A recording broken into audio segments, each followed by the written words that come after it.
Hey Bible lovers, I'm Tim Nichols, and I'm here to bring you a different kind of Nichols worth. Today I'm going to be doing my top 5 Bible translations with a couple of honorable mentions.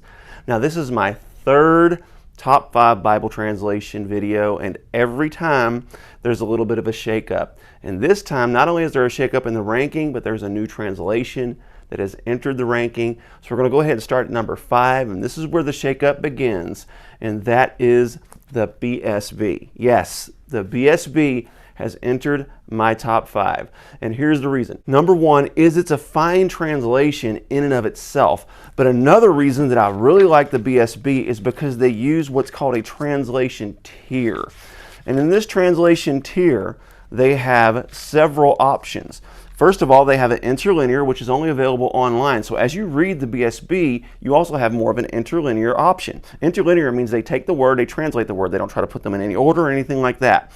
And then there's a literal translation to take the reader to the core of the Greek and Hebrew meanings. I'm not exactly sure if that one's completed yet, but they also have a modern English translation, which is the one they have in print, and they have one that is based on the majority text. So lots of options when it comes to the BSB, lots of study tools that you can use on Bible Hub. But when it comes from a reading experience, just from the translation they have actually in print, which is coming out with a 3rd edition here soon, one of the reasons I love this translation, aside from the fact that it's a good translation in and of itself, it reads very smooth, very similar to the NIV in my experience, but it also gives you the best of both worlds when it comes to the textual footnotes. The BSB and the New King James really pair perfectly together. In fact, I made a video about that. I'll put on the end screen so that you can check that out. But it is first translated from the critical apparatus, and then they use all these different sources, including but not limited to the Westcott and Hort, which is basically the daddy of the critical text, and then the Byzantine majority. They use the Greek Orthodox Church New Testament.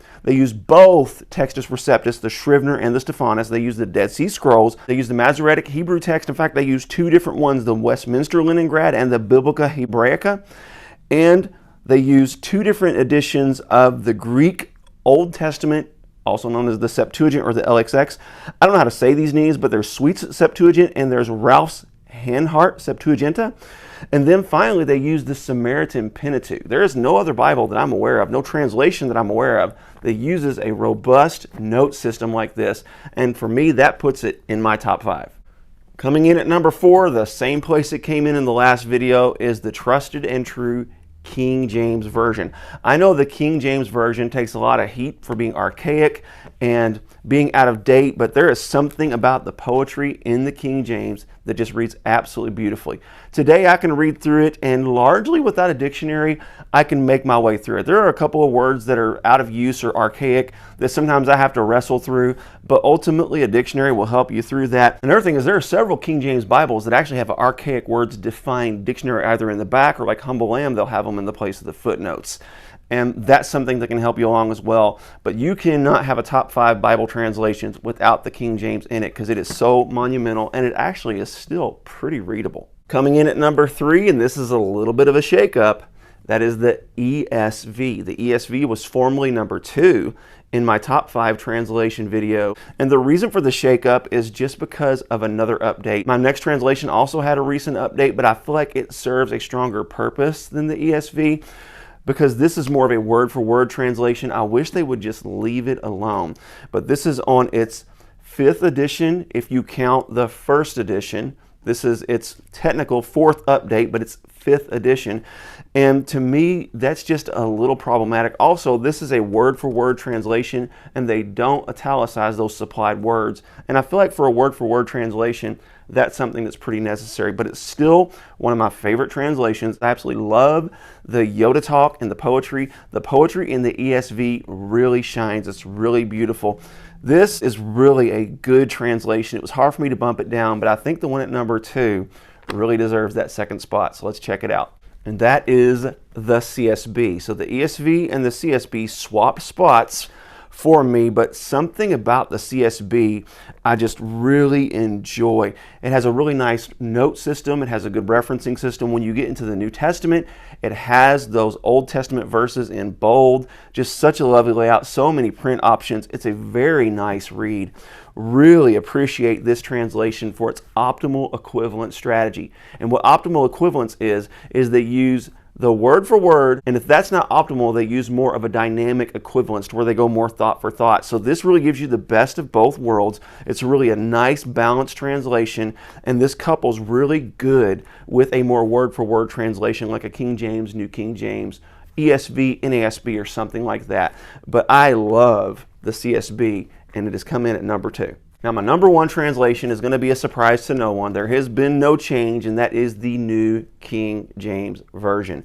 And I love this for several reasons. In fact, I'm going to put a video on the end screen that lets you know several reasons why I love the New King James Version. But number 1 is I love the way that it reads. I love that it honors that King James tradition. It gives you that King James cadence, but yet it's in a bit of a more modern English. The last update was in 1984, and it's a steady, static translation. We don't have to worry about it being updated every 5 to 10 years because it is what it is with the New King James. Does that run the risk of it getting outdated? Some could say yes, but 1984, language hasn't changed that drastically in the last 40 years, and even where it has, it's pretty easy to navigate through if you have an average reading level. So the translation itself, the poetry, everything just really gives honor to that King James, and I love that. The second thing about it is the note system. They include the majority text, they include critical text for the New Testament. In the Old Testament, the Dead Sea Scrolls and the Septuagint and beyond, they pull in so many different textual sources in the footnotes that it really enhances your reading experience and helps you learn. A lot of times, the New King James will come in very clutch. Whenever I'm reading a text and something doesn't seem right because there's a variant or something like that, in the footnotes, they will explain it beautifully. And then you can reference other translations in order to get the fullness of the story. Love the New King James. Now for honorable mention, it's going to be one of the ones that dropped out. The NLT used to come in at number 5.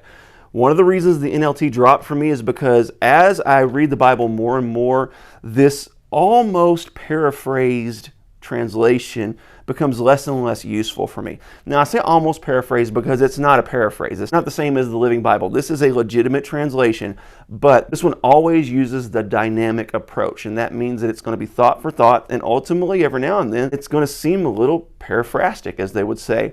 And it does some of the interpretive work for you, which is not necessarily a bad thing as long as they get it right, but I feel that a word-for-word translation is always the best option. But the NLT is still a strong translation. In fact, it's one of the primary translations that I give to new believers.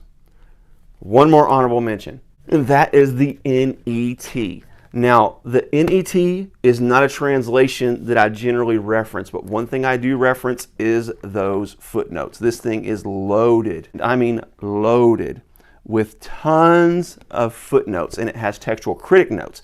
So these are where there's a variant, where one text says this and another text says something slightly different. It also has study notes where it gives you more of a commentary on this particular verse, and then there's the textual footnotes, which is the thoughts of the translators and why they made certain translation decisions, and citing different textual sources to make sure that you have the fullness of the information.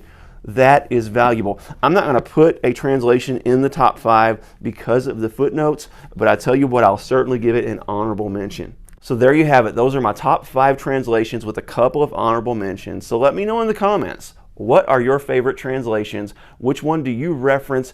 What are the 2 or 3 that you use to compare to each other? And how do you use multiple translations together? God bless you. Keep calm. Jesus on.